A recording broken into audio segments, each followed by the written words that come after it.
for these calls, but Mimi's Oh, going Nancy's to. here. Is Nancy here? Nancy is here. Okay. Hi, Hi. Why don't I see Nancy? here I am. I see her. Do you? It's just like romper room. I see you. Yeah, you're not. I don't see you, and I don't even see your name on my list. Isn't that quite strange? Yes. Stealth. Well, now I see you on my list, but I don't see you. But that's okay. We'll start anyway. I'm here. Okay, very good. Well, as I started to say, we never quite know how many people will show up for these calls. We have about, I think, 164 registered for the class. And the one thing that I can attest, and I'm sure that all of you who have been on the Ruzuku platform know that there's an awful lot of writing and exchange going on. And I, like probably some of you, get a little overwhelmed. I start reading and reading and reading, and then I think, how can I do a composite response to all of this? And I have been trying. But nonetheless, we thought, Michael and I, and Michael's our invited guest today, but we never feel like Michael's a guest because we do so much work with him.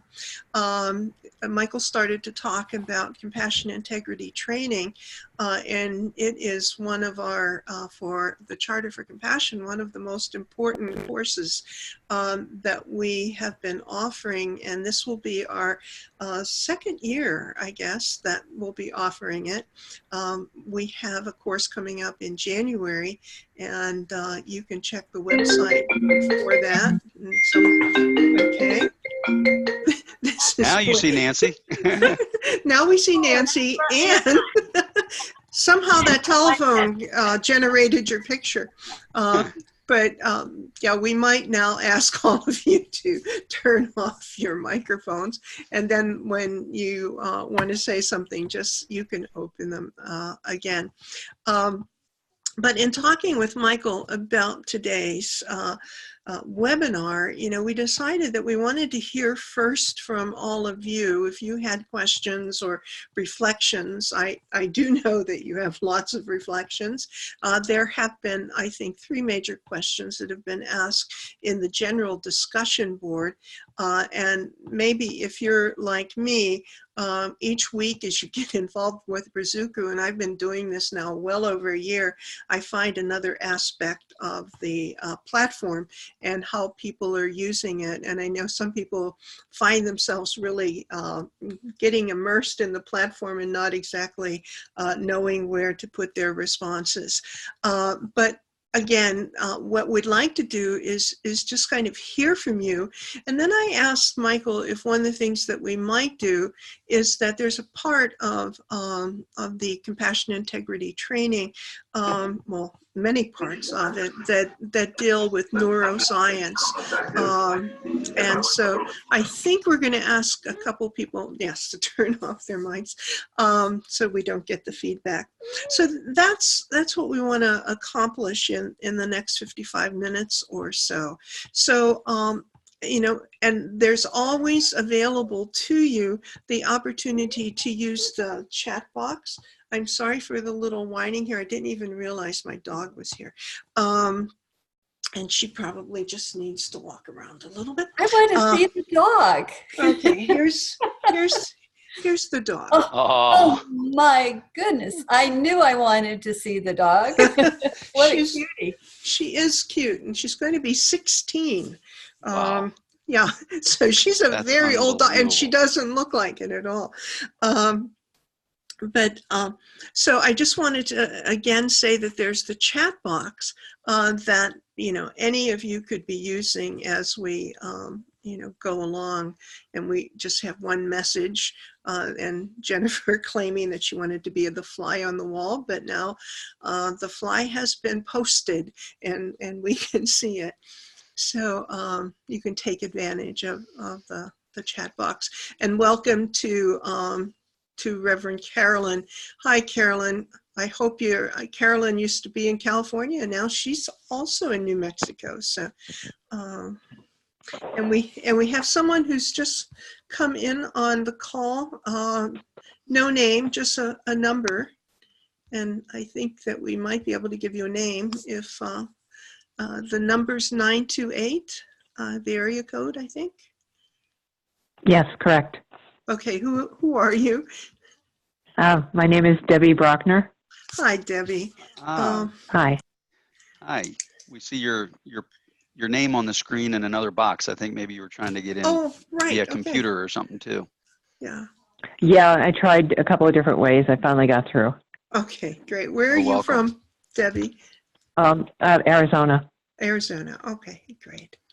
Okay, so as we open up the for questioning or reflections, I'm wondering if there's anyone who might want to start. Something you've been wondering about? I think, John, did you want to jump Go in? ahead, John. John, your mic is off. Can you turn yourself on? There we go. How about that? Okay, yes. There you go. Great. So Great. helpful. Sure. I guess the one thing that's been really kind of, I guess, a challenge for me when I think of terminology that's being used, and I've kind of alluded to this in a number of things on our communications back and forth during the course, and that has to do with this concept of where does empathy fit in with compassion. And the reason I bring that up is that as a physician, one of the challenges that I've seen and what I've seen His Holiness talk about, and also Matthew Ricard and others, is that the type of empathy where one shares in the suffering of others can be exhausting and overwhelming. Mhm. And can actually, based on Tanya Singer's work, Yes. lead to social disengagement.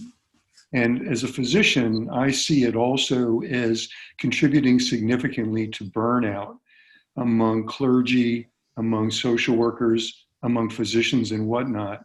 So I keep getting concerned about people using this term empathy in such a broad sense when, from what I can understand from the definitions of compassion and perspective building and whatnot, that there are different types of empathy, and most of which are very beneficial, but affective empathy, emotional empathy, can be actually destructive and lead to increased anxiety, depression, all kinds of medical, other physical ailments, and social disengagement, and not engaging in socially relevant action. So I'm really concerned about that. And as we go along in the course, I don't know what the solution might be or what Michael's perspective is on that. So I can certainly offer one perspective, and I'm open to other people's perspective. We do have, it's nice to see that we have some certified CIT facilitators on the screen, as well as CIT graduates. So I can always open it up to some of them as well for the kind of CIT perspective. But I think you've hit on a very important aspect of empathy. And actually, and Marilyn talks about how in general, we try to blend together common sense, common experience, and science within CIT. And this is an area within CIT where we actually bring a lot of science to bear. And that is the fact that you do hear a lot in popular culture, this idea of empathy, empathy, empathy. We need more empathy, all of those things. And that can be a good thing. But there's also what we call kind of a dark side to empathy. And empathy has some drawbacks. In one case, it can be very in-group biased. Right. So that leads to all sorts of kinds of issues, right? So a lot of times when we talk to people about how compassion is a natural part of who we are, and people challenge us, I oftentimes point them to the fact that it's probably not a lack of compassion that they see causing trouble in the world, but bias. And in-group bias. It's a lot of compassion actually, but it's only for my in-group. So therefore I'm going to hurt the out-group. So that's one issue with empathy. Another issue with empathy is that it can be innumerate, which means that if I see one person in pain, then I have a tremendous amount of empathy for that person. But when I start, even if I go from 1 to 2, the amount of activity in my brain and the amount of self-reported empathy and positive affect I have for those people diminishes. Right. And then, of course, when we scale that up to numbers that are overwhelming, then that even goes the other way. The last piece that we talk about with empathy is exactly the point you're talking about, which is we distinguish, and actually in CIT, we don't, the skill that we cultivate, which is skill 7, is not empathy. It's the precursor to compassion, and it's called empathic concern. Because Right. what we do is we differentiate between empathic concern and empathic distress.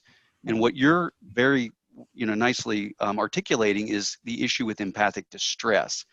Right. And so that is it's a, just for everyone else on the call, empathic distress is when I become so overwhelmed by my own distress from witnessing your suffering that it actually motivates me to turn away from it. Right. Mhm. Right. And so that becomes obviously that is not compassion, and that's not going to lead to compassion. So what we do in CIT, at least, is we don't get to empathy or empathic concern until skill 7, and we don't get to compassion until skill 8. Right. So the first 4 skills is all about what we call self-cultivation, Yeah. which are things like how do we regulate our body and be aware of the sensations in our body so we know if we're in our resilient zone or not. How do we have emotional awareness so we know so we can cultivate greater equanimity towards our experiences. And then finally, how can we have greater self-compassion, which then becomes the precursor for us to be able to engage in empathic concern and compassion and compassionate action ultimately. Yeah. So I think it's a really, really good point, and is one of the reasons why we really are very careful within CIT, and I know Marilyn is also within the Charter for Compassion, to distinguish between those two. Yeah. And, John, and everyone else, I just want to share a story with you. In February, I was in Singapore, and I don't know if people know, but the Charter has an association with a number of universities, and we have a hub for healthcare. And it's at Australia National University, and each year we have a conference, and it moves between Hong Kong University and Australia National University and Nanyang in Singapore.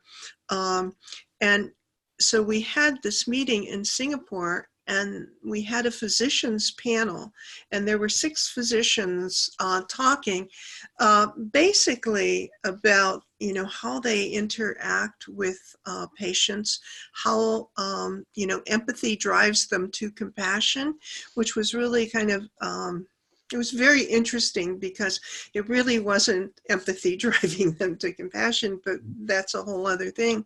But one of the people from the audience got up and said to the doctors, can you, just give us an idea, how do you take care of yourself? Mm-hmm. And it was amazing. All these 6 or 7 doctors had been very vocal, and all of a sudden in this big room, there was absolute total silence. And finally, after a while, one doctor said, well, what do you mean take care of ourselves? I talk to, I share, what's happening with my patients, with my colleagues. But I mean, there was no understanding of self-compassion. And real confusion with empathy and what might in their minds be compassion. And you're right, how do you do training in healthcare, to help folks who are in the medical profession understand what this is all about. And there's a other story, which just, I think, was so important to kind of my thinking and like relating to different issues. But in Australia, I sat down with a doctor, and he said, I just went through compassion training, and, I understand now what it means to be, self-compassion and to really have compassion for others. And he said, let me tell you a story, how this has all kind of changed the way that I'm working with my patients. He said last week, 2 children brought in their ailing mother, and she was 92, so my guess is the children were probably 70, and she was very ill. And so we took her into the emergency room, and, I talked to her. I just said, what do you think is happening to you? And she said, I'm dying. And he said, what do you want me to do for you? And she said, I want you to let me go home. And so he said, okay, I'm going to help you. So he went out to talk to the two children. And he said, your mom knows that she's dying, and she is. And she wants to go home. And they said, no, you don't understand. We brought her here so that you could take care of her. And he said, she doesn't want that. And he said, it was very difficult in the conversation to have them turn their thinking around. She did go home. They agreed to it, and she died 2 days later, and they called and they thanked him for doing that. And he said, and he said, it sounds so simple, but if I hadn't, gone through compassion training, I would have never, ever done that. I would have just admitted her, and she would have been put eventually on life supports, and we would be doing all kinds of things to prolong her life for, a limited amount of time. One last thing, we could probably spend an hour talking about right. the one question, so I'll try not to do that. But there's one little thing is, John also mentioned something that's really important, which is that there's two channels to empathy. There's affective empathy, and then there's cognitive empathy. And the cognitive empathy is using our intellect to be able to put ourselves in, quote unquote, the other person's shoes. It's called perspective taking or theory of mind. And that's also can be called cold, without not a derogatory way, but cold empathy. And then warm or hot empathy, which is the affective channel. And one without the other in any case can be bad. So the affective can overwhelm us emotionally and cause us empathic distress.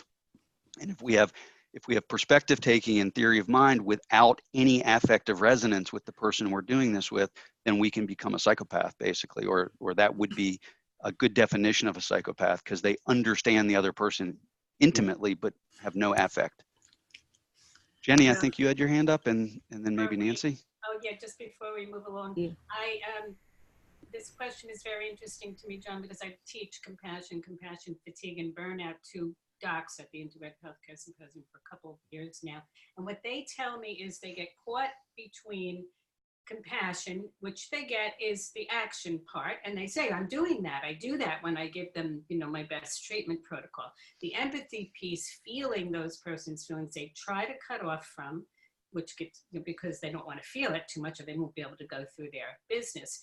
But what we really came around to with regard to empathy was compassionate listening, and the fact that you don't, even though compassion implies the action, it doesn't actually mean that you have to do that action, but the action is listening and just saying, I hear you, I get what you're saying. So in one quick sentence, this book, it's probably on our list, but this is a really interesting book. And in here, I'll just say one thing. In some African tribes, the word for hello is sawubona, which means I see you. Right. And so the culture is about looking in someone's eyes, which what happens, that the docs told me too, is I have to keep looking, I'm putting my data in, I'm writing on the chart. They're not looking right at you. And so that empathic concern isn't communicated. And it could be that simple as just looking at them and saying, I hear you, I see you. And that's enough very often, really just enough. And it takes the action mode out and the hurt mode of empathizing too deeply. Just saying. Okay. Jenny? Yeah, thank you so much. And, I come from South Africa, and Sawubona is used as one of our African languages, and definitely the sense of Ubuntu and the sense of I exist only, through others, I am because we all are. So it's very much part of the African culture here. So it's so lovely that it's, used and quoted and known.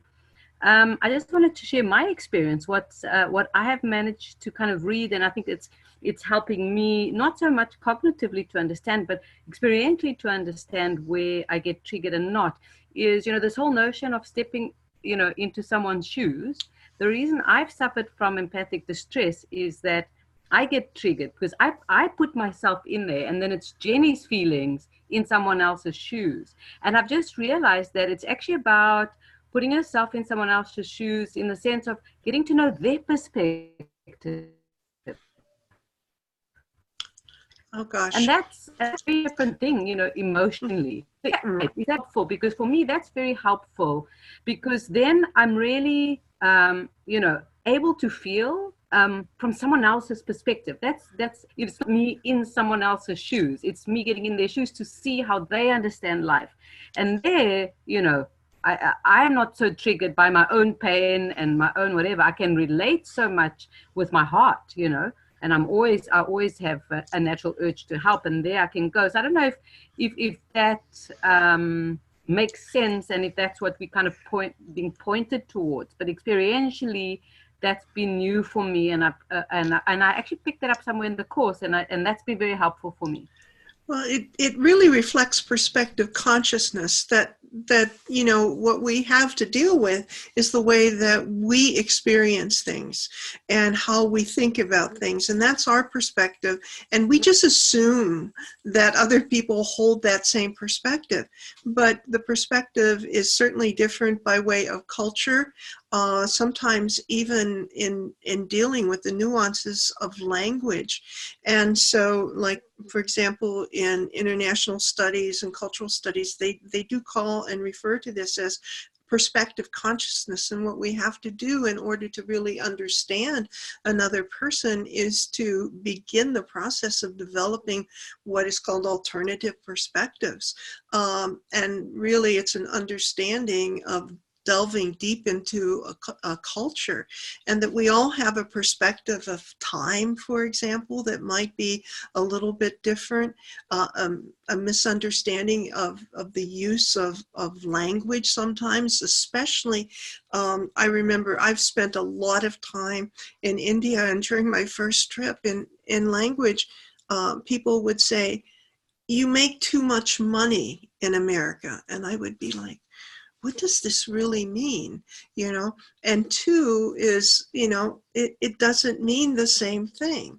And so that, you know, it's a way of really what you were saying. I think a couple of people, Nancy was saying this as well, is that, you know, it's compassionate listening, but really also compassionate questioning. That by, you know, just asking the question and really assuming and acting in solidarity with other people, because our idea of how to help might be totally different from what, you know, the other folks that we're dealing with might desire. And so I think that we learned a lot from Nelson Mandela when, you know, he would say, you know, this is what, if you want to act in solidarity with us, this is what we want you to do. And we were like, you know, especially people in the West were like, no, we can't do that. We would be harming, you know, the South African people if we followed your advice about, you know, not dealing with big corporations that were in South Africa. We would rob you of income, etc. And he would be, no, just do what we tell you to do. That's the compassionate action that we want you to take. And so it really is that listening and asking questions. And it's so hard to learn how to ask good questions, I think. I think it's also really, it underscores the difference between compassion and wisdom or discernment. And we talk about that a lot within CIT. It's just the idea that compassion is that motivation to alleviate the suffering of another, but it doesn't by definition tell us what to do. Right. And so until we actually use discernment and wisdom to understand what is it that they need, what is it that I'm capable of, all of the different components of the system that they're embedded in, then I can decide, do I take action? Do I not take action? What's the most useful way forward, as opposed to just being overwhelmed by compassion and just going off and doing something, which, as everyone on the call is suggesting can often cause harm or just not be what the person needs. Yeah. I'm just wondering, Terry, I see your statement about John Dewey and intelligence sympathy.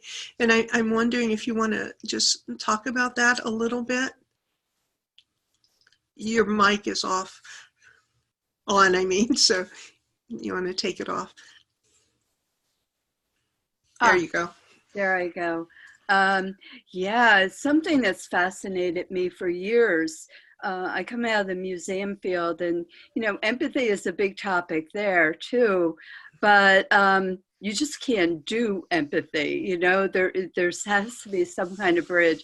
So this is something I've thought about a lot of years, because I think it's partly 19th century language, hard for us in the 21st century. Anyhow, part of it says, when social efficiency is confined to the service rendered by overt acts, its chief constituent, because its only guarantee is omitted, which he says intelligence, sympathy, or goodwill.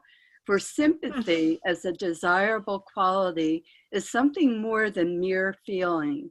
It is cultivated imagination for what men have in common, and a rebellion at whatever unnecessarily divides them. What is sometimes called a benevolent interest in others may be but an unwitting mask for an attempt to dictate to them what their good shall be, instead of an endeavor to free them so that they may seek and find the good of their own choice.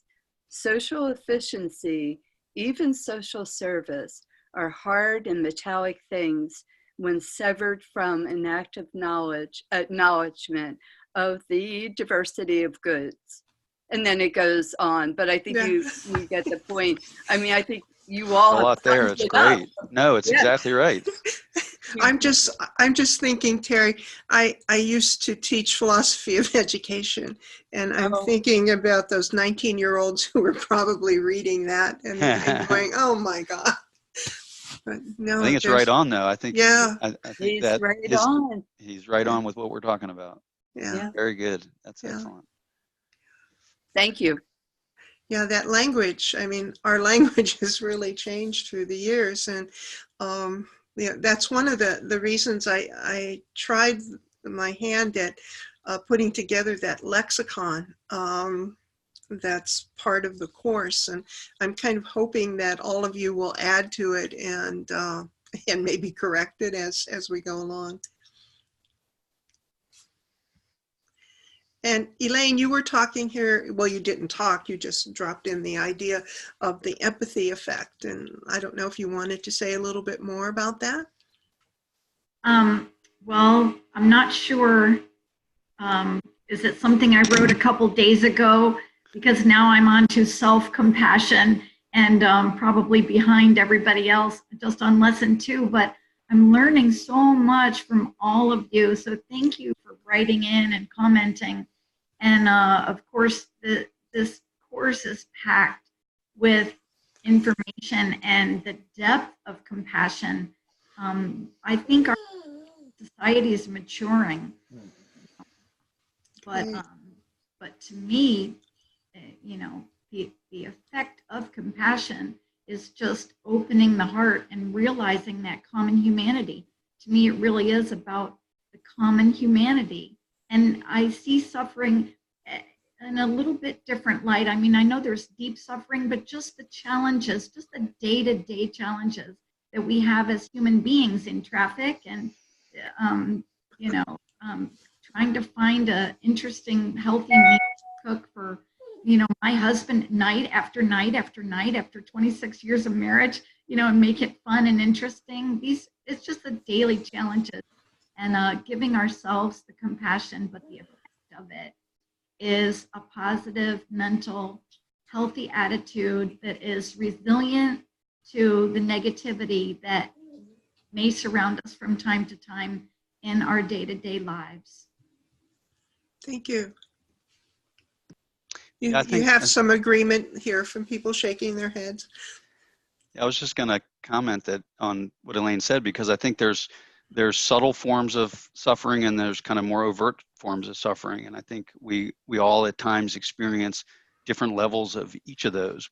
And I think to your point on common humanity, a big part of common humanity is recognizing that in the other. So there's no person that, in my experience, there's no person that I encounter that I don't recognize at some level has experienced either mental or physical suffering, and has the right to greater well-being and less of that suffering.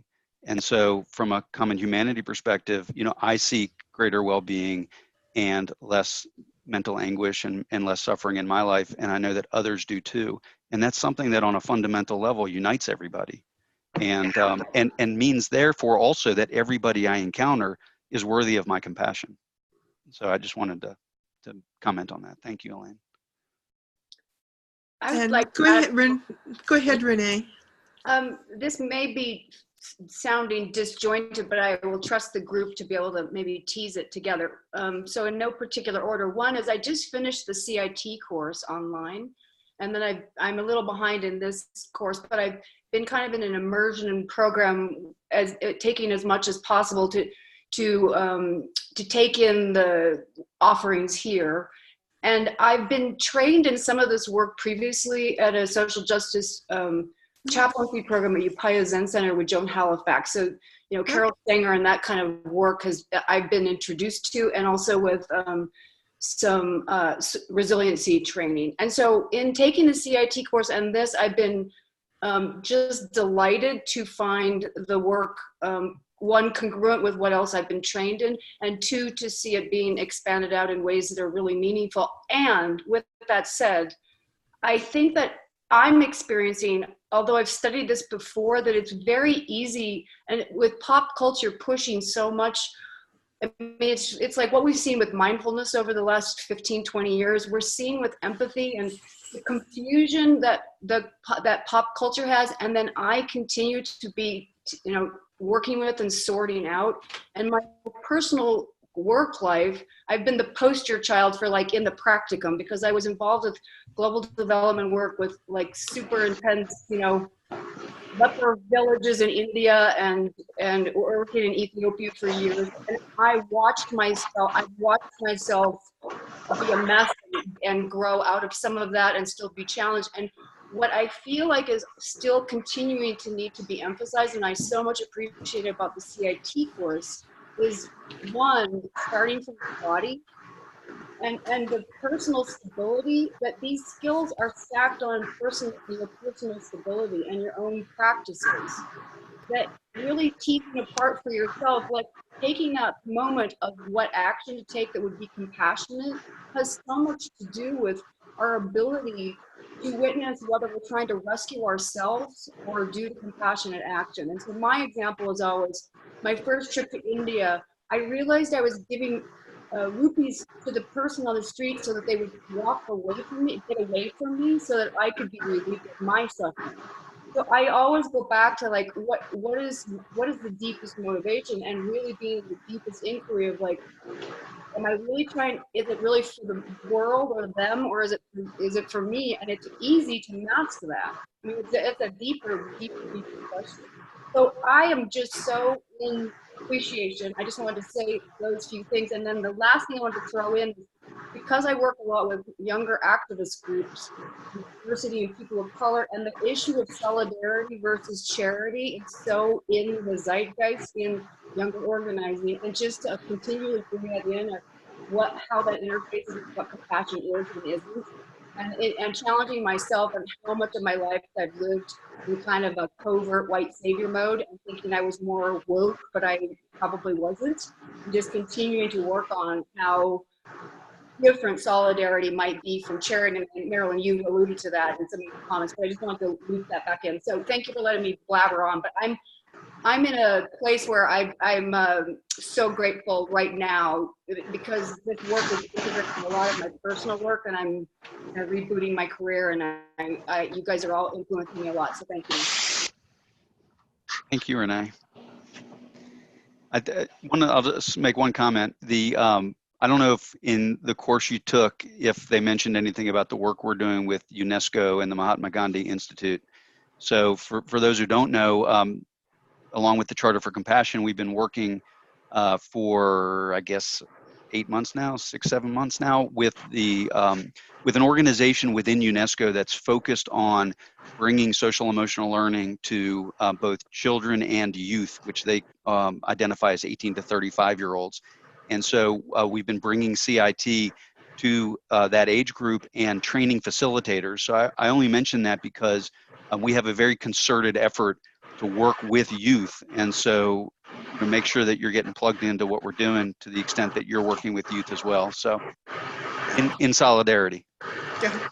The other thing, Renee, that I was just going to mention, and you might know him being from New Mexico and that area, is Roberto Chene, who has done a lot of work in what's called reevaluation therapy.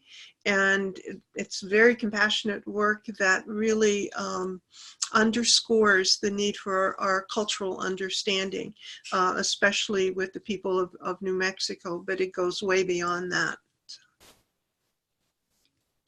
And Jenny, you wanted to say something else from the chat here. I see your message.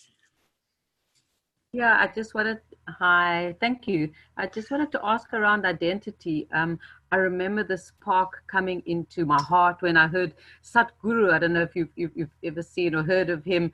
And he was talking about, one day he was just talking about universal consciousness, that up to age 12, what we should do, even as parents, he's talking about how to be a parent, is to identify with the universe and have this kind of, identity that's universal with all sentient beings, with all beings. Mm-hmm. And how when we educate, we tend to empower. So when you then go into education and you're empowering someone, then what you're going to do is you're going to empower someone because when you're empowered, you protect. Now you're going to protect all sentient beings and not only one. And it really helps me deal with this question of identity, because that's the thing is we, this in-group, this bias we all have, we only know this or that or what have you, and I just think this, because this question is always, how do we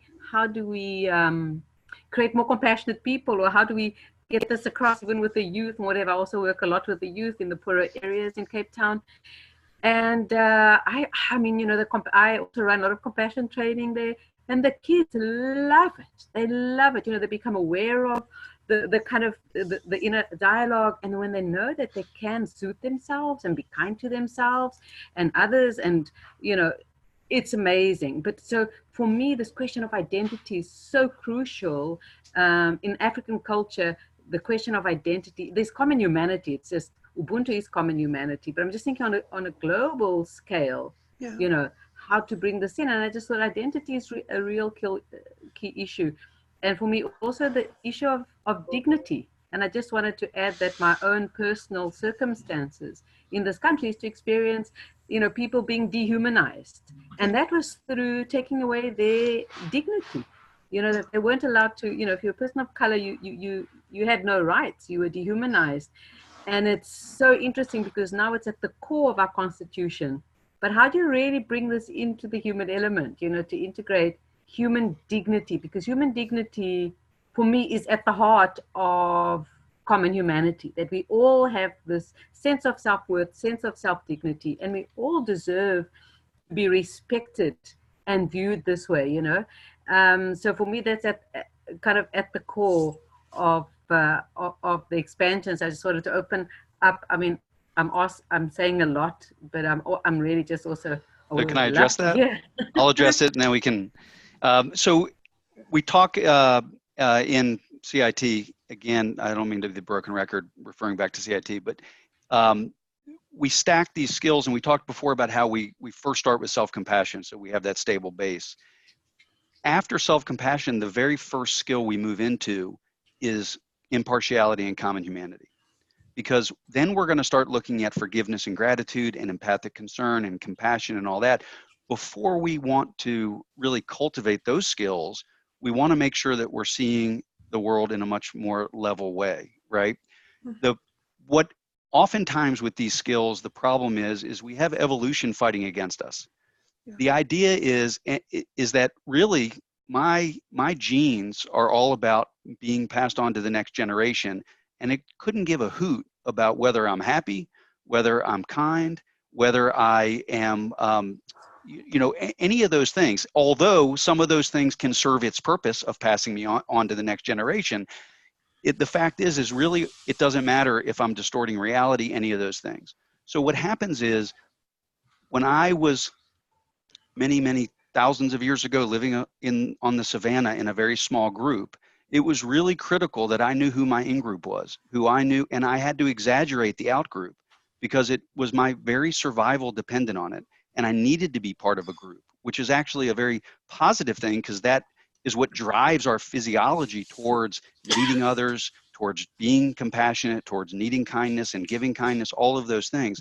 But at the end of the day, it means that I am very easy to form in groups. There was a study recently where they gave little kids, like 4th and 5th graders, they came into a room and they gave them 2 different color t-shirts. They said, here, you guys get red and you guys get blue. The kids knew that this was completely random. They just kind of reached into a bucket and gave them and said, you're randomly assigned. Before the end of the activities, the kids in the same color t-shirts were showing favoritism towards kids in the other same color t-shirts, giving them more of the rewards, identifying with them over the other group. This was something, these kids didn't even know each other, and it was completely random. It's wired into us. So what that means is, when I see you, Jenny, my first reaction is to see how we're different, right? And so that is a trick of the mind. What we need to do then is to practice all of what we're talking about here, are capacities of the mind that we already have, but that we need to just strengthen towards compassion. So that means that what I can do is I can, just like we talked about before, I know that everybody staring at me on this call is seeking well-being and less suffering and challenges. I know that everybody on this call has a body, has an autonomic nervous system that reacts to stimuli, has emotions, has difficult days and not so difficult days. All of those things, I can actually practice that awareness, so that when I first see somebody, I don't say different, I say the same. And so it's not that you erase difference, because difference is beautiful, right? But it's to recognize that what separates us is far less than what unites us. But I have to practice that. I have to change the way my mind sees the world, because my knee-jerk reaction to seeing the world is a distortion of reality. Right. Go ahead, John. I'm not sure your mic is on. Sure, I just turned it on. Okay. So would you mind, Michael and Marilyn, also talk a little bit about one of the things that Jenny was bringing out, this idea of collective consciousness. I know that I've done a little bit of reading in quantum physics, and also about concepts of reincarnation, and the idea that the consciousness is actually the thing, and that it resides potentially in a body, number one. But number two, that the collective consciousness is the universal consciousness, which then can, in some religions or whatever, amount to the idea of the creator. So would you talk a little bit about, if you wouldn't mind, about quantum physics and what that tells us about how all this really, the big picture? Yeah, sure. I'll take a stab at it, although I'm going to start by saying I'm not going to give you an answer. What I'll say is this, a couple things. One is, oftentimes when we teach the course and we talk about these concepts, this kind of conversation comes up, because clearly on the cutting edge of quantum physics, which I do not understand, there are obviously talks about things that we just can't fathom, and a way of connecting amongst people that we can't fathom.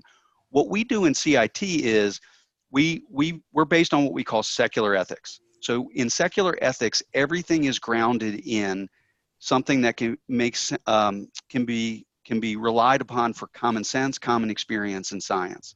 And so what we try to do is we try not to go really to that extent. What I can do right now is I can say to you, we can go through thought experiments and activities with participants to recognize that every single person on this planet is completely dependent on every other single person on this planet. And what one person on this planet does affects everybody, and that not without even going into the environment, which of course is all part of that same system. So I can do that with common sense. I can do that with science. I'm sure we can go even deeper if we get into the realms of either quantum physics or religion or all these different things. And I'm looking forward to all those things becoming both more well known and easier to explain. But what we try to do is just to say, we don't even need to go there, because what I can tell you is everybody, my common example is this cup of coffee. Within 10 minutes, I could explain to you how every person on the planet is part of me having this cup of coffee. So that's a radical shift in consciousness, because I don't see this cup of coffee that way as much as I try to practice this. And if I do start to cultivate that appreciation, then I appreciate everybody I see in a much more different way as part of my collective well-being. So that was my take on it. Now Marilyn's going to go into deep quantum physics. Well, you know, I was just going to say, John, there's a wonderful film, and all I can remember, I can't remember the name of it. Lev Ullman is in it. It is all about chaos theory, and I watched it with intense interest, and like Michael said, I'm not sure I understood any of it, but at the time it brought me some comfort. So I would say, find that film. It's Sam Waterston's in that too, right? Yes, it's yes. A walkabout. It's called yeah. I've got it on VHS in my house. Yeah, it's really worth seeing. Really brilliant. Yeah, and you know, Reverend Carolyn has been trying to get in here with a comment, question, reflection. So I'm just going to ask her to turn on her mic and let us know what's happening in her mind.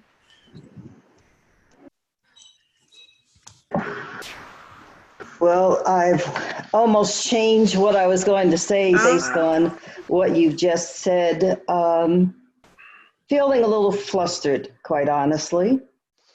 You can't tell because you only see the box, but I'm African American and have experienced the world from a different perspective, perhaps, than most of you. And I'm an ordained minister involved in more New Thought, which is associated with the universal principle of spirituality. But I've also been associated with the International Association for Human Values, teaching children compassion and caring and interacting. But more importantly, what I put in the note is that I had a very wise mother who taught compassion and being a Black child in a white society. In order to not be angry or fearful, you have to be taught compassion about other people, that we all have an opportunity to be here. I was taught from a very beautiful place that we should love one another. My mother used to describe, because she did housekeeping and work with white families, and sometimes the children would ask, well, why are you that color? And she would answer in a very beautiful way that I've used since as a minister, that the divine showed us in different ways, like a bouquet of flowers, and that the world wouldn't be as wonderful if we didn't have roses and posies and all these other things in different colors to express the beauty of nature, so that all of us are in different backgrounds. But what I really, so I'm talking about it from a place of race and ethnicity, but I really wanted to say something more about dignity and respect. Probably two of the most important values I was taught as a child, and it's come up even in this political environment, that Martin Luther King, Gandhi, Nelson Mandela, what they all had in common was a sense of dignity. They carried themselves with dignity, and they spoke in the world with dignity, so that people who followed them knew that there was a certain way they wanted to act. So when we talk about compassion and understanding and empathy, I also would like to throw in another word, which is a sense of sympathy. I sometimes wonder when I work with people who are not involved in and want to do something because their heart is taking them someplace. If you're not looking at a person with respect and dignity, then you feel that they're lesser than you and wind up treating them in a way that doesn't come from compassion, but comes from a sense of seeing them as not having or not being capable of having.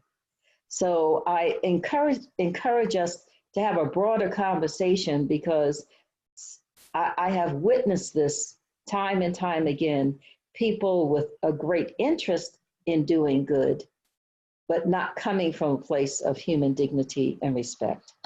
So that's what I want to share. Well, Reverend Carolyn, thank you so much for that. Excuse me.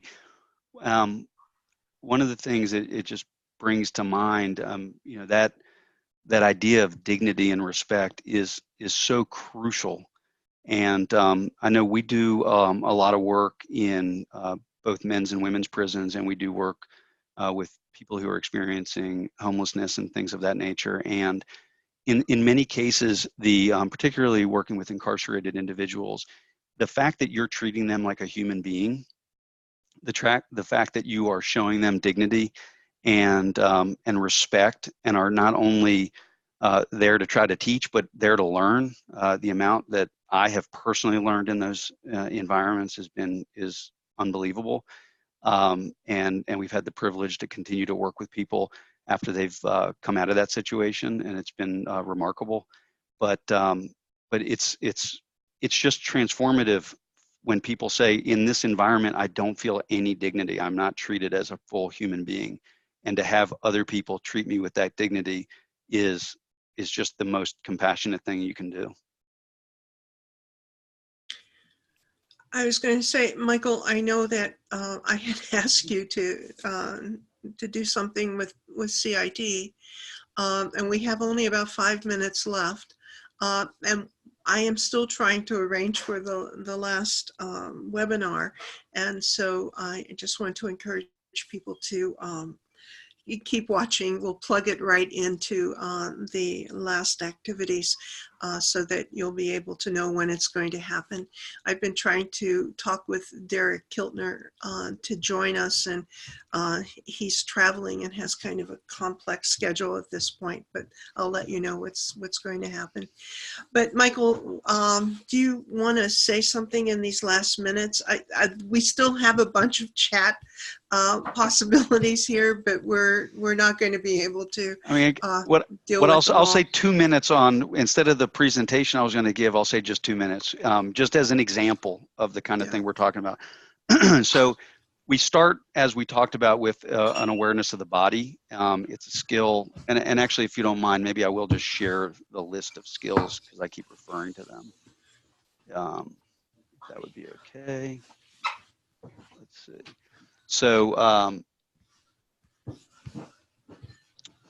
so there they are. So the very first skill is what we call calming body and mind. And with the idea being that the very first thing we have to be aware of is the body, because the body gives us a lot of information about the state of our mind. And without a calmer body and mind, without a calmer body, we're not going to have a calmer mind, which enables us to do all these other things that are on this list. And so what we do is we talk about there, and this is based on incredible work out of the Trauma Resource Institute. And this is part of something called the Community Resiliency Model created by Elaine Miller-Karras. And so what we do is we talk about somebody's resilient zone. And again, we don't have time, so I'll just kind of talk about it, which is we have a way of being in the world where we feel like we're pretty much our best selves. We may be a little bit sad, we may be happy, we may be excited, we may be a little bit angry, but yet we're still able to see the world clearly. We're still able to make good decisions for ourselves and others. And that's what we would call our resilient zone. We can get knocked up, what we call knocked up high out of the resilient zone, which is where we get activated, and it could look like, and it's different for everyone, but it could look like anger, it could look like shaking, it could look like all sorts of different kinds of elevated activation in the body.